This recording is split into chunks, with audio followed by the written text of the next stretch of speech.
ఉల్లిగడ్డ ధరలు వెంటనే ఉల్లిగడ్డ ధరలు వెంటనే ఉల్లిగడ్డ ధరలు వెంటనే కూరగాయల ధరలు వెంటనే మంచుల ధరలు వెంటనే మంచుల ధరలు వెంటనే జీఎస్టీని వెంటనే ఎత్తివేయాలి. జీఎస్టీని వెంటనే జీఎస్టీని వెంటనే జీఎస్టీని వెంటనే బీజేపీ ప్రభుత్వం మొండి వైఖరి బీజేపీ ప్రభుత్వం మొండి వైఖరి బీజేపీ ప్రభుత్వం మొండి వైఖరి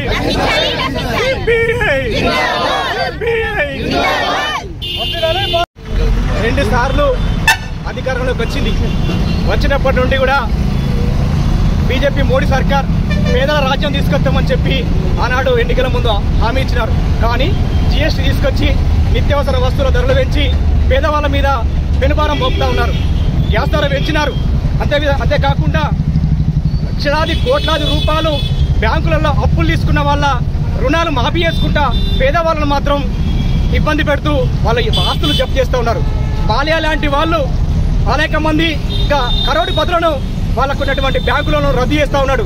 కానీ పేదవాళ్ళకు సంబంధించిన వస్తువుల మీద, ఉప్పుల మీద, పప్పుల మీద, ఉల్లిగడ్డల మీద ధరలు పెంచి పేదవాళ్లను మరింత ఇబ్బంది పెట్టేటువంటి పరిస్థితి. కాబట్టి ఈ బీజేపీ ప్రభుత్వంలో పేదవాళ్ళ నిత్యావసరం వాడుకునే పేదల గురించి ఏమాత్రం ఆలోచించకుండా నిర్లక్ష్యం చేస్తా ఉన్నాడు.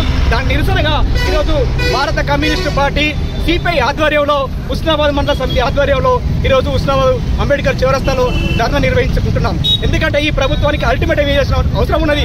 ఎందుకంటే అనేక వాగ్దానాలు చెప్పి మళ్ళీ రెండోసారి కూడా అధికారంలోకి వచ్చినారు. అయినా పేదల గురించి ఏమాత్రం ఆలోచించకుండా, వాళ్ళ సంక్షేమాన్ని పట్టించుకోకుండా, పేదల రాజ్యం కోసం ఆలోచించకుండా నిత్యం ప్రయాణాలు చేస్తూ నువ్వు ప్రధానమంత్రివా, ప్రయాణాల మంత్రివా అని చెప్పి ప్రజలు చర్చించుకుంటున్నారు.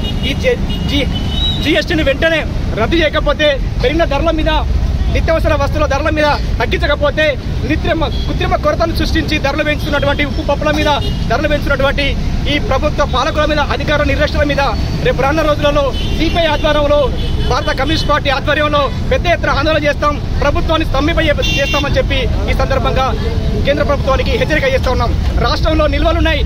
కేంద్ర ప్రభుత్వం ఎక్కడెక్కడ తీసుకొచ్చినటువంటి అన్ని సరుకులు ఉన్నాయో, పంపిస్తున్నటువంటి సరుకులు ఉన్నాయో, ఆ సరుకులు కూడా రాష్ట్రంలో చాలా నిల్వలున్నాయి. ఆ నిల్వల మీద రేవంత్ రెడ్డి గారి ప్రభుత్వం దాడులు చేసి వాటిని బయటపెట్టి పేదవాళ్లకు కృత్రిమ కొరతలు సృష్టించకుండా వాటిని పేదవాళ్ళకు అందించేందుకు నిల్వల మీద దాడి చేయాలని చెప్పి సందర్భంగా రేవంత్ రెడ్డి గారి, ముఖ్యమంత్రి గారికి మేము విజ్ఞప్తి చేస్తా ఉన్నాం.